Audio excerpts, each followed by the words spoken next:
प्रसन्ने शक्ति परम पिता संगे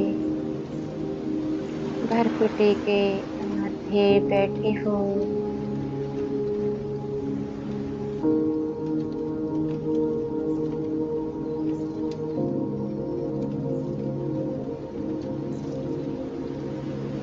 परम पिता के प्रेम भरे दृष्टि मुझे आत्मा पारे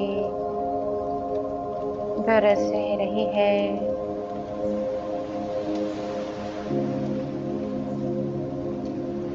मैं परम पिता परमात्मा का बिंदु रूप देख रही हूँ और विचार कर रही हूँ। कितना सुंदर परम पिता है।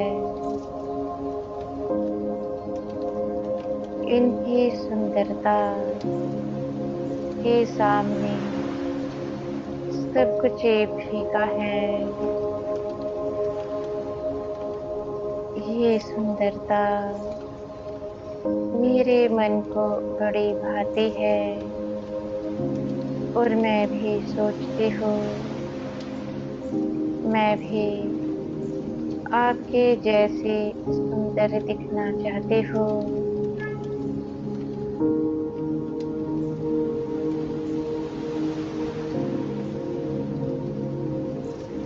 क्या आप मुझे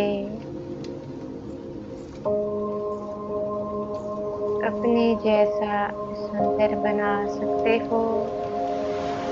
यह मैं अपने पिता से पूछती हूँ।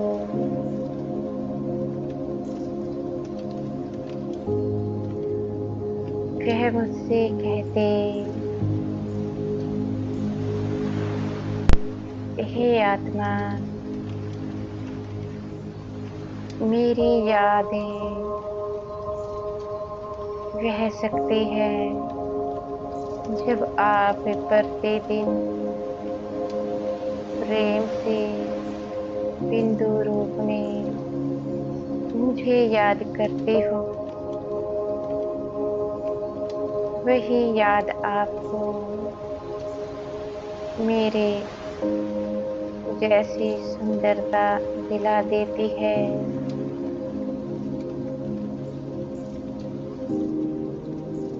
हे आत्मा,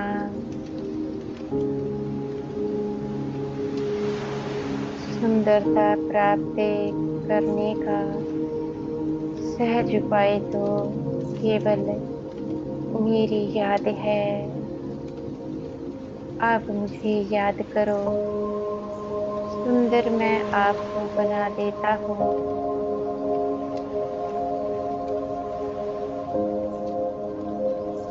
हे परम पिता, मैं आपको प्रतिदिन ऐसे ही याद करूंगी। भरकुटी के मध्य बैठकर बुद्धि को याद दिलाऊंगी। मेरा पिता तो भरकुटी के मध्य मेरे सम्मुख ही बैठा हुआ है। फिर मेरी बुद्धि बाहर में जाएगी ही नहीं। ऐसा अभ्यास मैं प्रतिदिन करूंगी और आप भी देखना। इसी अभ्यास से मैं प्रतिदिन अपने को इतना सुंदर बना लूंगी कि बात मत पूछो।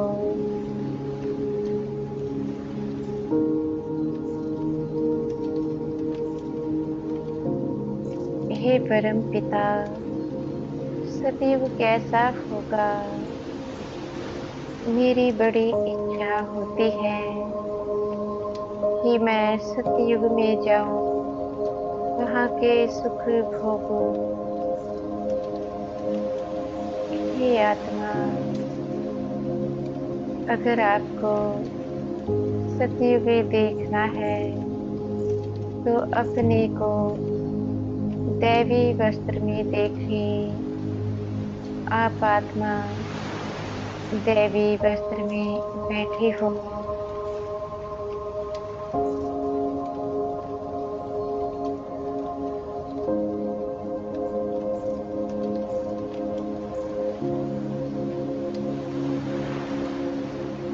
मैं दैवी वस्त्र में बैठ चुकी हूँ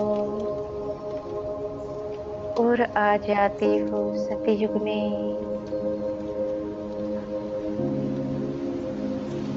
यहाँ पर मैं क्या देखती हूँ, नारायण किस प्रकार से अपनी प्रजा की पालना करता है।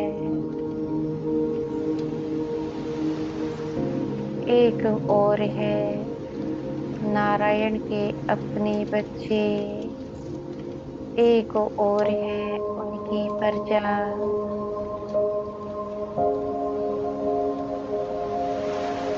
उनकी आंखें केवल बिंदु को देखती है। ये सब आत्मा मेरे बच्चे हैं। कोई भी भेदभाव नहीं, सब एक समान है।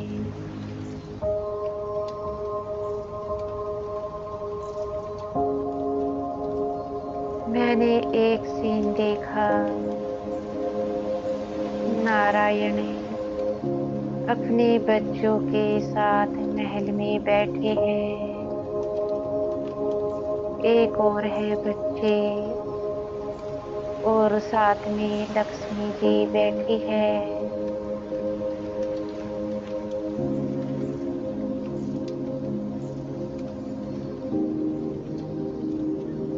क्या देखते हो, जो नारायण की प्रजा है वह उनसे मिलने आते हैं। उनके संग में कुछ नारायण के अपने सेवक हैं।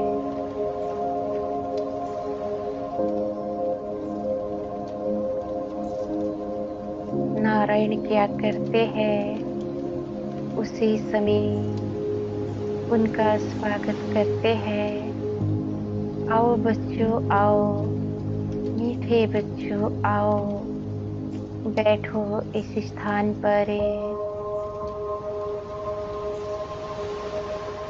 और पूछते हैं, मीठे बच्चों आपको क्या मदद चाहिए, आप मेरे सम्मुख अपनी बातों को रखो।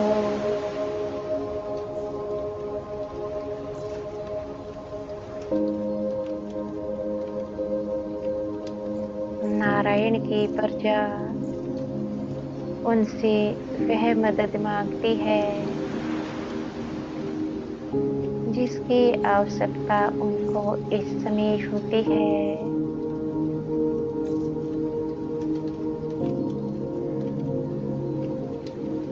नारायण क्या करते हैं, अपने सेवकों को बुलाते हैं और उनसे उनको मदद दिलवाते हैं। बड़े प्रेम से उनको विदा करते हैं।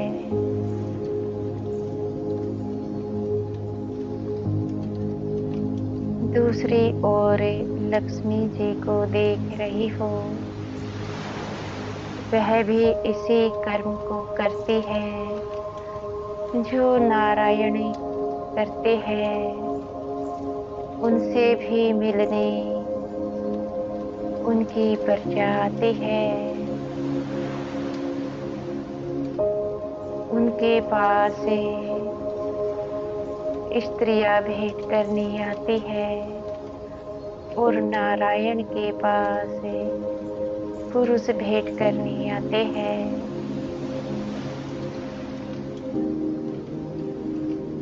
दोनों ही बड़े आदर के साथ सम्मान के साथ अपनी कर्तव्य निभाते हैं।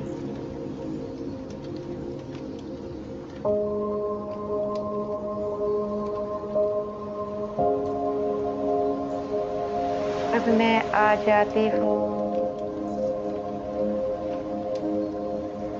उस स्थान पर जहाँ पर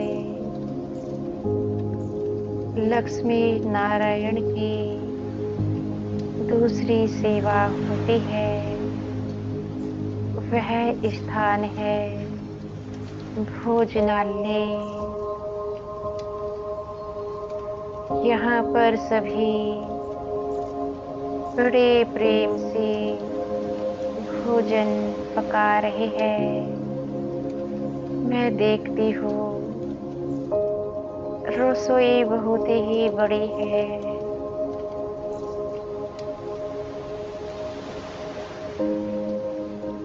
आखिर इतनी बड़ी रसोई क्यों? क्या कारण है? मैं पूछती हूँ। यहाँ पर सेवाधारी आत्मा से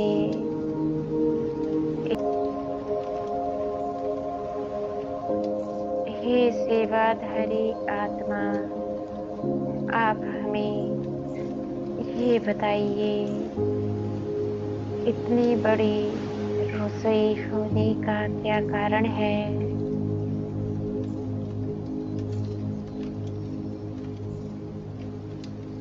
वह हमें बता रहे हैं जो लक्ष्मी नारायण की प्रजा है,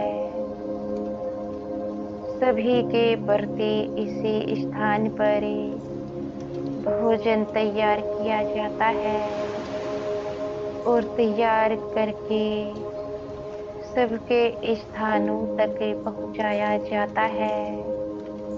ऐसा नहीं अलग अलग रसोई होगी, एक ही रसोई होती है। वहीं पर सभी के प्रति एक जैसा भोजन पकाया जाता है।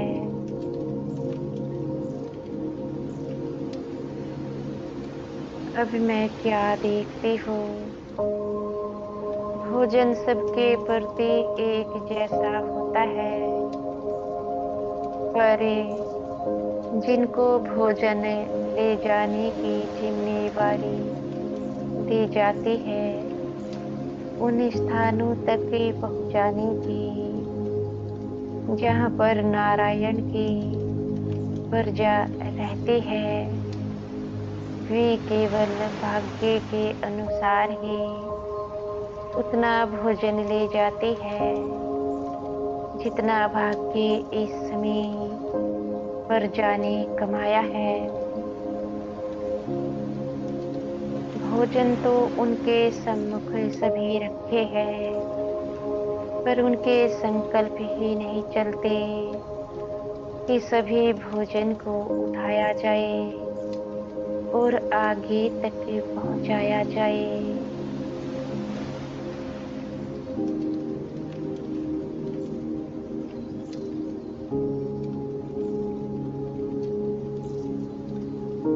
ये सब भाग्य का खेल है।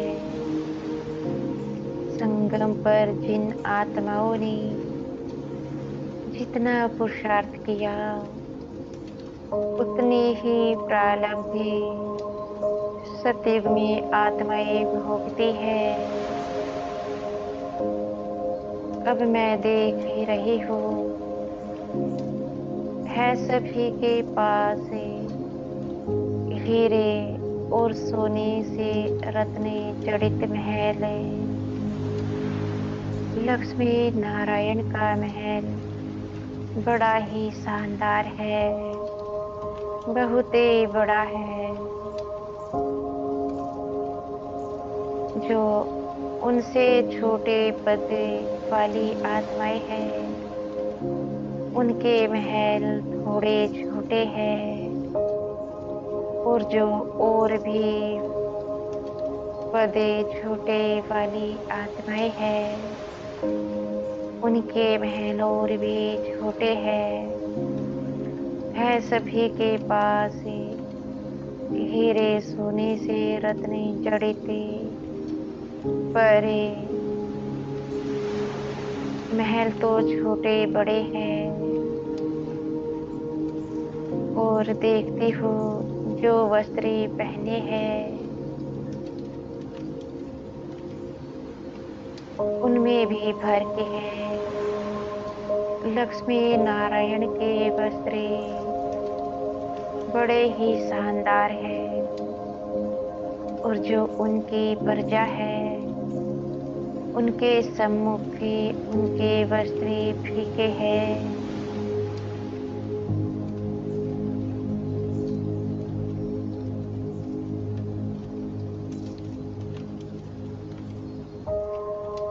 अब मैं देखती हूँ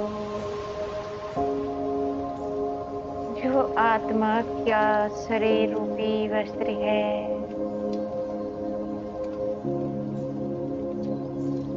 जो लक्ष्मी नारायण है उनकी सुंदरता सबसे तीखी है। इस प्रकार से जो शरीर रूपी वस्त्र है वहां पर भी भर के है।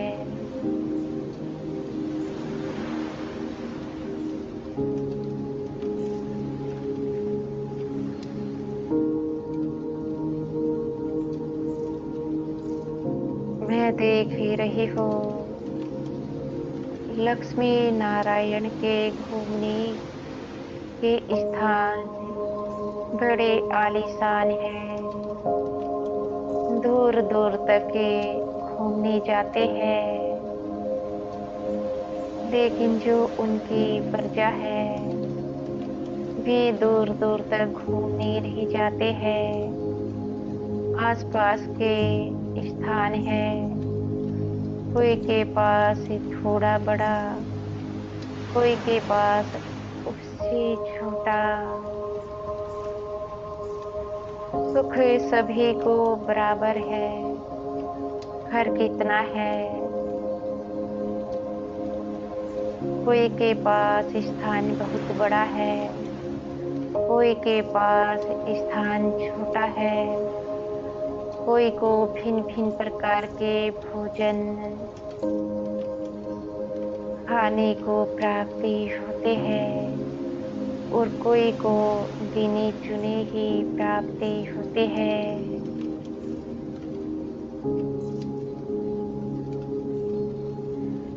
ये सारा खेल संगम युग का है। संगम युग पर आत्माओं ने जैसा भाग्य कमाया वैसे ही प्रारब्ध सतयुग में आत्माएं भोग रही है। मुझे अपना ऐसा भाग्य बनाना है जैसा कि लक्ष्मी नारायण ने अपना बनाया है। पर वह भाग्य तो संगम पर ही बन सकता है। मीठे बाबा, ऐसा बनने के लिए मुझे क्या करना है आप मुझे बताए। बाबा मुझसे कहते, मीठे बच्चे, आपको ज्ञान योग धारणा सेवा चारों ही सब्जेक्ट में पास होना है। प्रतिदिन मुरली पढ़नी है और सुननी भी है। प्रतिदिन अमृत वेला योग और नुमासाम योग करना ही है। और दिन भर मुझे याद करने के लिए मुरली चिंतन करे, मुरली मंथन करे, सुमान में रहे।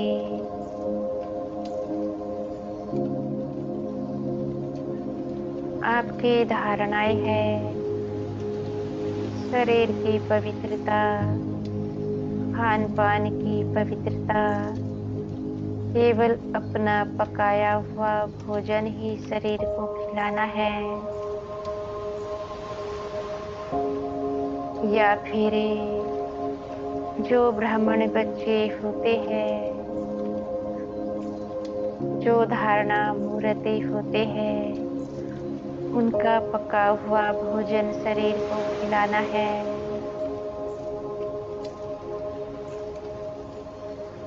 मन को पवित्र रखना है। मन को पवित्र रखने के लिए एक संबंध मुझसे जोड़ना है।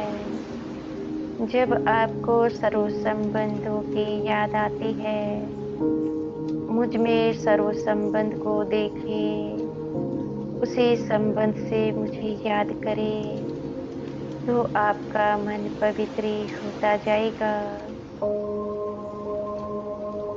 सेवाएं करनी है। पहले मनसा सेवा। अपने मन से किसी के प्रति व्यर्थ संकल्प नहीं चलाने हैं। सबको शुभ भावनाएं निरंतर देनी है। जब जब मन में व्यर्थ आता है, या तो सोमान में रहे, या फिर मुरली चिंतन, मुरली मंथन करे। इस प्रकार से करने से मन का व्यर्थ समाप्ति हो जाता है। पहले ये सेवाएं करें। जब मनसा सेवा आप यथार्थ रीति से करने लगते हो, आगे का मार्ग मैं फिर से आपको बतला देता हूँ। इस समय केवल मनसा सेवा। जी मीठे बाबा, मैं मनसा सेवा के द्वारा ही अपने तन मन को पवित्र करें। आप समान बन जाऊंगी, ये मेरा वायदा है। मीठे बाबा मुझे आशीर्वाद दे रहे हैं और कह रहे हैं, आप अपने लक्ष्य में विजयी बनो। बाप आपके साथ है।